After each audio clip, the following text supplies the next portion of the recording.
ඉතින් මගේ first video එකට ඉතින් ඔයාලා ආදරෙන් පිළිගන්නවා.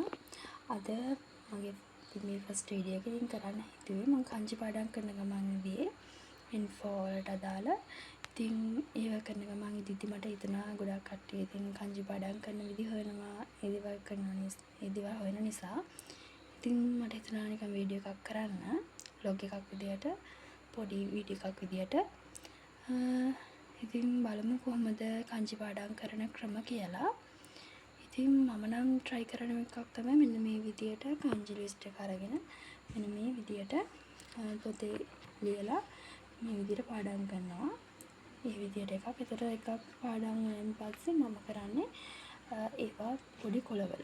ඒ කියන්නේ අපි පොඩි කොළ කපාගෙන ඒවල යන්නේ මේ වගේ පොඩි කොළවල අපිට කපාගෙන මේ විදියට මේවල ලියාගත්තයින් පස්සේ අපිට පුළුවන් මෙන්න මේ විදියට බිත්තියේ බලව ගන්නට පස්සේ ඉතින් ඔයගොල්ලන්ට පුළුවන් ඒව බලලා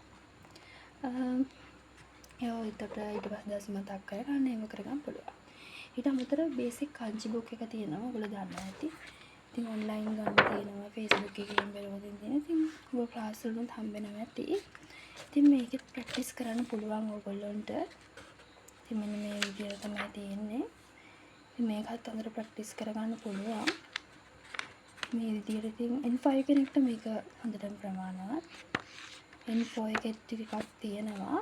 N5 එකට අදාළව කංජි 110ක් විතර අපිට ඕනේ. කංජි ලියන්න කලින් ඕගොල්ලෝ අනිවාර්යයෙන්ම කංජි වල වචනේ හොඳට පාඩම් කරගන්න. දැන් මෙතන තියෙන මේ වචන හොඳට පාඩම් කරගන්න. එතකොට ඕගොල්ලන්ට පුළුවන් ඒ වචන පාඩම් කරගත්තට පස්සේ වචන සහ වචනවල තේරුම් ටික පාඩම් කරගත්තට පස්සේ ඕගොල්ලන්ට ඊට පස්සේ ඒ ටික හොඳට ප්‍රැක්ටිස් කරලා يعني ලියලා පුරුදු වෙන්න විතරයි තියෙන්නේ. මේ විදියට ඕගොල්ලෝ මම නම් self study කරන්නේ කංජි ටික විතරක්. ග්‍රැමර් ටික විතරයි ක්ලාස් එකකින් ඉගෙන ගන්න. ඉතින් මේ විදියට කංජි ටික ඕගොල්ලෝ ලියා ගන්න. මම නම් මේක කංජි ලියාගත්තේ DP education එකේ තිබ්බ කංජි ටික. ඔයගොල්ලන්ට අමතර පුළුවන් Google ඉන්ටර්නෙට් එකෙන් අරගෙන PDF අරගෙන ඒවා print out ගන්න පුළුවන්. හැබැයි ඊට වඩා මම නම් සාර්ථකයි කියලා හිතනවා තමන් තනියෙන් ලියන එක. ඒ ලියලා ඉවර වෙලා මෙන්න මේ විදිහට මේ තියෙන වචන තමන් තනියෙන් පාඩම් කරන්න. ඉතින් පාඩම් කරලා ඉවර වෙලා ඊට පස්සේ සම්පූර්ණ වචන ටික ප්‍රැක්ටිස් කරාට පස්සේ මේක කංජි ටික ලියන්න ගන්න. ඔයගොල්ලන්ට ඊට පස්සේ කංජි ටික පුරුදු වෙනවා. කංජි ටික එදිනෙදා කියන්නේ සාමාන්‍යයෙන් අපි දවසට 5ක් විතර පුරුදු වුණාම හොඳටම ප්‍රමාණවත්. මේ විදිහට කරගෙන යන්න ඉතින් දවසට 5ක් කරගෙන ඊට පස්සේ දවසේ දවසේ 5ක් පාඩම් කරන්න කලින් අර කලින් දවසේ පාඩම් කරපුව මතක් කරගන්න. මේ මතක් කරගෙන ඉවර වෙලා ඒ වගේ ඊට පස්සේ දවසේ තමයි පාඩම් කරන්න ගන්නට අර දවස් දෙකේ මේව පාඩම් කරලා තියෙනවද කියලා මතක තියෙනවද කියලා බලලා පටන් ගන්න. එතකොට ওই ටික ප්‍රැක්ටිස් වෙනවා නිකම්ම. ඔයා N4 level එකට යනවා නම් N3 level එකට යනවා නම් මේ විදියට කරන්න. ඒතර N5 වල කංජි ටික ප්‍රැක්ටිස් කරලා ඉවර වෙලා N4 එකේ ප්‍රැක්ටිස් කරන්න පටන් ගන්න. ඉතින් තව එක ක්‍රමයක් තියෙනවා ඔයගොල්ලන්ට ඕන. මම ඒ ක්‍රමය නම් පාවිච්චි කරලා ඒ තමයි වචන පාඩම් කරනකොට මම ඒක උදව් කරගෙන තියෙනවා. ඉතින් මම මේක ජපන් පාඩම් කරන එකට තමයි මම ඒක හදාගත්තේ. වචන පාඩම් කරන එකට තමයි මම බොක්ස් එකක් හදාගත්තේ. ඉතින් මේ තියෙන්නේ බොක්ස් එක. ඉතින් මේකේ මේ තියෙන්නේ මම හදාගත්ත ඒ කියන්නේ N5 වලට තාම බෑ මේකේ පිටිපස්සේ වචන ලිව්වේ නෑ. ඔයගොල්ලන්ට පුළුවන් කංජිය මෙන්න මේ විදියට ලියලා මෙන්න මේ විදියට වචන කංජිය ලියලා මේ කංජිය ලියලා කංජිය මෙතන ලිව්වා. ඊට පස්සේ ඔයගොල්ලන්ට පුළුවන් කංජියට අදාළ වචන ටික මෙතන ලියලා ඒ විදියට නිතර මේක බලන්න පුළුවන්.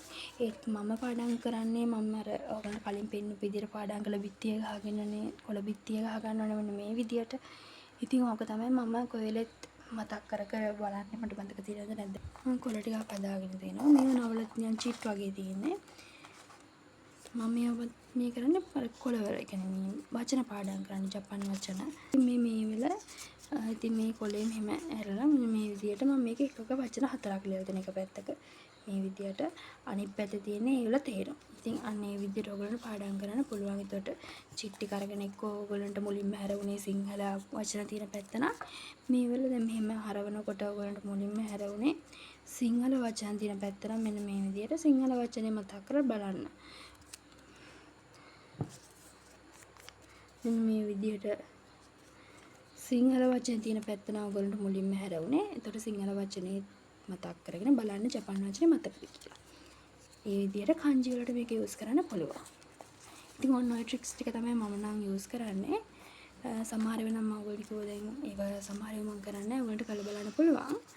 ඉතින් kanji නම් ප්‍රැක්ටිස් කරන්නේ ඔය විදිහට තමයි. kanji ඉතින් අර කට්ටිය අමාරුයි කිව්වට අම්මා මෙන්න මේ විදිහට මම නම් පාඩම් කරන්නේ. ඉතින් ඔයගොල්ලන්ට පුළුවන් මේ විදිහට try කරන්න. ඉතින් අදට ගිහින් එන්න. ගොඩක් ස්තුතියි ඔයගොල්ලන්ට මගේ වීඩියෝ එක බැලුවට. ඉතින් තවත් ඉස්සරහට හොඳ වීඩියෝස් අරන් එන්නම්.